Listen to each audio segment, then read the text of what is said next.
Merci Madame la Présidente, merci messieurs les rapporteurs pour la présentation du sujet. Notre groupe n'a pas la même analyse que vous tous ici, à part peut-être l'approche que vient de faire Jean-Michel Clément. Le texte que nous examinons aujourd'hui semble cynique et trompeur. Il maquille les vieilles pratiques avec un nouveau nom pour mieux donner l'illusion de la nouveauté.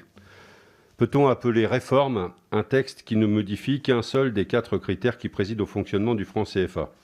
La parité fixe avec l'euro sera maintenue. La liberté de transaction entre la zone euro et l'UMOA ne changera pas non plus. La convertibilité illimitée entre éco et euro ne changera pas. Seule la centralisation des réserves de change auprès du Trésor français va être arrêtée. La portée de ce texte est donc dérisoire. Le maintien de la parité fixe avec l'euro, par exemple, pose au moins 2 problèmes majeurs. Premièrement, maintenir une parité fixe avec une monnaie forte valorise les importations au détriment des exportations, ce qui induit 2 éléments. D'un côté, les pays qui utilisent le franc CFA ne disposent pas des leviers pour créer une économie indépendante et résiliente, puisqu'il est plus simple d'importer des biens que de les produire. Et de l'autre, la limitation des exportations induite par cette monnaie les contraint dans leur rôle d'exportateur de matières premières, ce qui est surtout utile aux multinationales et à leurs actionnaires. Deuxièmement, la parité avec l'euro oblige à mener une lutte obsessionnelle contre l'inflation. Or, pour limiter l'inflation, il faut limiter l'accès au crédit. Par conséquent, avec des emprunts qui coûtent cher, c'est encore les plus pauvres qui ont les emprunts les plus chers, les entreprises locales ne peuvent pas être compétitives face aux entreprises étrangères bénéficiant de crédits abordables.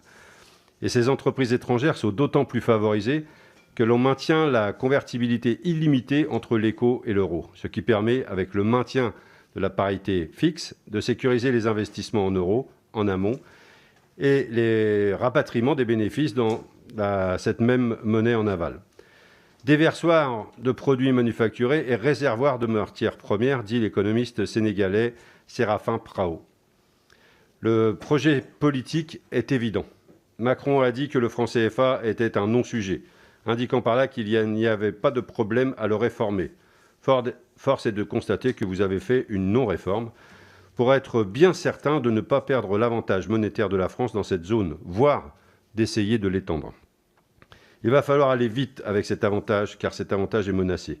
La CEDEAO, la zone économique qui englobe la zone du franc CFA et d'autres pays anglophones, de le poids lourd nigérian a un projet de monnaie unique qui commence à prendre forme. Il fallait donc prendre de court ce projet. La France a même poussé le cynisme jusqu'à utiliser le nom proposé par la CEDEAO pour sa monnaie, l'éco, quelle que soit l'opinion que l'on peut avoir sur son contenu.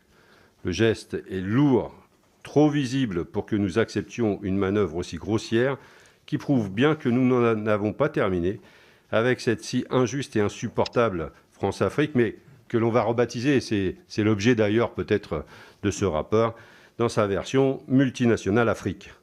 Les députés communistes voteront évidemment contre cette non-réforme.